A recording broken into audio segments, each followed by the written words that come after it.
तो प्रभु श्री राम जी के पिता का नाम था दशरथ, दशरथ के पिता का नाम था अज, अज के पिता का नाम था नाभाग, नाभाग के पिता का नाम था ययाति, ययाति के पिता का नाम था नहुष, नहुष के पिता का नाम था अम्बऋषि, अम्बऋषि के पिता का नाम था प्रशुश्रुक, प्रशुश्रुक के पिता का नाम था मरु, तो मरु के पिता का नाम था शिग्रक, शिग्रक के पिता का नाम था अग्निवर्ण, अग्निवर्ण के पिता का नाम था सुदर्शन, सुदर्शन के पिता का नाम था शंखण, शंखण के पिता का नाम था प्रवड्ड, प्रवड्ड के पिता का नाम था अंशुमन, अंशुमन के पिता का नाम था दिलीप,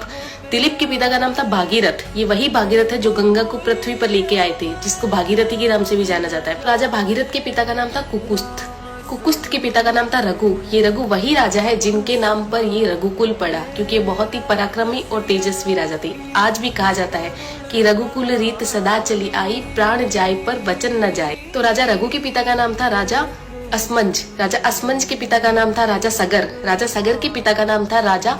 असित, राजा असित के पिता का नाम था राजा भरत, राजा भरत के पिता का नाम था ध्रुव संधि, राजा ध्रुव संधि के पिता का नाम था राजा सुसंधि, राजा सुसंधि के पिता का नाम था राजा मानधाता, मानधाता के पिता का नाम था युवानाश्री, युवानाश्री के पिता का नाम था दुंदुमार, दुंदुमार के पिता का नाम था त्रिशंकु, राजा त्रिशंकु के पिता का नाम था राजा पृथु, राजा पृथु के पिता का नाम था अनरण्य, अनरण्य के पिता का नाम था राजा बाण, राजा बाण के पिता का नाम था विवस्वान, राजा विवस्वान के पिता का नाम था राजा मनु, राजा मनु के पिता का नाम था